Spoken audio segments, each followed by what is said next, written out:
హనుమంతుడిని మోసం చేసిన ఒక రాక్షసుడి గురించి మీకు తెలుసా? ఇంద్రజిత్తు వేసిన అస్త్రానికి లక్ష్మణుడు మూర్ఛపోతాడు. లక్ష్మణుడు చనిపోతాడని బాధపడుతున్న రాముడిని చూసి హనుమంతుడు గుండె పగిలిపోతుంది. లక్ష్మణుడి ప్రాణం కాపాడడానికి హనుమంతుడు సంజీవిని మొక్కను తీసుకుని రావడానికి వెళుతున్నప్పుడు రావణుడు ఇదే మంచి సమయం అనుకుని తన మామ అయిన కారణేమి దగ్గరకు వెళతాడు. కారణేమికి ఎన్నో మాయశక్తులు ఉంటాయి.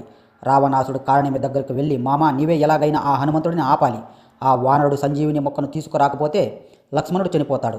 లక్ష్మణుడు చనిపోతే ఆ బాధతో రాముడు కూడా చనిపోతాడు. ఆ బాధ తట్టుకోలేక వానరసేన మొత్తం ఓడిపోతారు అని వేడుకుంటాడు. కారణేమి సరే అని రావణుడి మాయ మాటలతో హిమాలయాల్లో ఒక ఆశ్రమాన్ని సృష్టిస్తాడు. ఒక గొప్ప మునిలాగా వేషం మార్చుకొని ఆశ్రమంలో కూర్చొని రామా రామా రామా అని కలవరిస్తూ ధ్యానం చేస్తూ ఉంటాడు. అదే వైపుగా వెళ్తున్న హనుమంతుడికి దాహం వేయడంతో ఆశ్రమం దగ్గర ఆగి ఆ మునిని నీరు ఇవ్వమని అడుగుతాడు. ఆ ముని నవ్వుతూ, నాయనా నువ్వు వెళ్ళి స్నానం చేసిరా, నీ దాహం తీరుస్తాను అని చెబుతాడు. నీరు ఇవ్వటానికి స్నానం ఎందుకబ్బా అని హనుమంతుడు అనుకుంటూనే సరేలే అనుకుని స్నానం చేయడానికి పక్కనే ఉన్న కొలంలోకి దిగుతాడు. స్నానం చేస్తుండగా ఒక పెద్ద మొసలి అక్కడకు వచ్చి హనుమంతుడి కాని గట్టిగా పట్టుకుంటుంది. వదిలే వదిలే అని హనుమంతుడు ఎన్నిసార్లు బతిమలాడినా కూడా ఆ మొసలి వినకుండా హనుమంతుడి కాని ఇంకా గట్టిగా పట్టుకుంటుంది. ఇక చేసేది ఏమీ లేక హనుమంతుడు మొసలిని ఒక గుద్దు గుద్దుతాడు. అంతే ఆ మొసలి అక్కడికక్కడే చనిపోతుంది. ఆ మొసలి శరీరం నుండి ఒక దివ్యమైన వెలుగు వస్తుంది. ఆ వెలుగు నుండి ఒక అప్సరస బయటకు వచ్చి, నాకు శాప విమోచనం కలిగించినందుకు ధన్యవాదములు.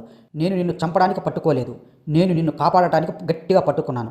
ఆ ఆశ్రమంలో ఉండేది రావణుడి మామ కారణేమి. అతను నిన్ను చంపడానికి పెద్ద పథకం వేశాడు. మీరు స్నానం చేసి వెళ్ళగానే విషం కలిపిన నీరు నీకు ఇస్తాడు. ఆ నీరు మీరు తాగగానే మరణిస్తారని విషయం మొత్తం చెబుతుంది. హనుమంతుడు ఆమెకు ధన్యవాదములు చెప్పి ఆశ్రమానికి వెళతాడు. కారణేమి విషం కలిపిన నీరు ఇవ్వడానికి వస్తూ ఉండగా వెంటనే హనుమంతుడు అతని ముఖంపై ఒక గుద్దు గుద్దుతాడు. కింద పడేసి ఉతికి పారేస్తాడు. ఆ దెబ్బలకు కారణేమి అరుస్తూ ఉంటే హిమాలయం అంతా దద్దరిల్లిపోతుంది. హనుమంతుడిని మోసం చేయడానికి వచ్చి అతనే మోసపోతాడు. హనుమంతుడు అంటే మీకు భక్తి ఉంటే జై హనుమాన్ అని కామెంట్ చేయండి.